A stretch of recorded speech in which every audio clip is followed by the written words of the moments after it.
大家好，我是慧慧。天冷不想买早餐，教你在家做鸡蛋饼，柔软筋道，凉了也不硬，5分钟就能搞定。下面我们来一起看一下吧。准备一个火腿肠，给它切成小丁儿。如果不喜欢吃的话，可以不用放，也可以换成自己喜欢吃的腊肠。放入盘里备用。准备半根胡萝卜，切成薄片，改刀切成长条，再切成小丁。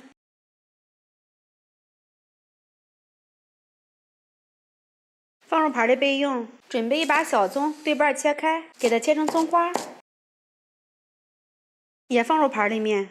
准备3个鸡蛋，打入碗里。这个鸡蛋的量呢，可以根据人口的多少来决定。再往里面倒入200毫升的温水，一定要倒入温水，这样烙出来的鸡蛋饼才会柔软筋道，凉了也不会硬。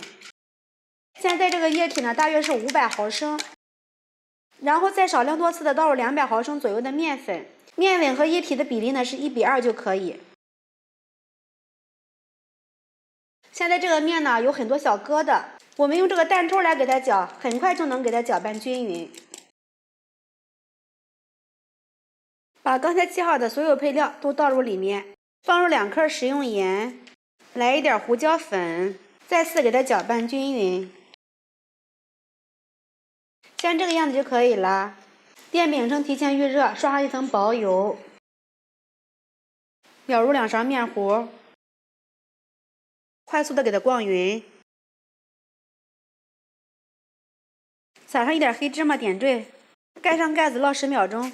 时间到，打开盖子，哇，已经熟了，特别的快。在边缘处呢，给它刷上一点食用油，这样子还好接一些。上面也刷一点油。我们再给它翻个面，盖上盖子，再烙10秒钟。现在就已经熟了。对折，看一下，非常漂亮。一道非常省时省力又营养的鸡蛋饼就出锅了。烙这个饼只需要20秒就可以，非常的快速。给大家看一下这个饼有多柔软，非常的柔软 Q 弹。看一下，就算是小宝宝吃也是没有问题的。加上胡萝卜、鸡蛋和黑芝麻，营养也是非常的均衡。鸡蛋饼这样子做呢，全程只需要5分钟就能搞定了，特别适合上班族和家里有孩子上学的朋友们，强烈给大家推荐这款鸡蛋饼。喜欢的朋友们就试一下吧。喜欢慧慧的视频，记得点击关注、转发，拜拜。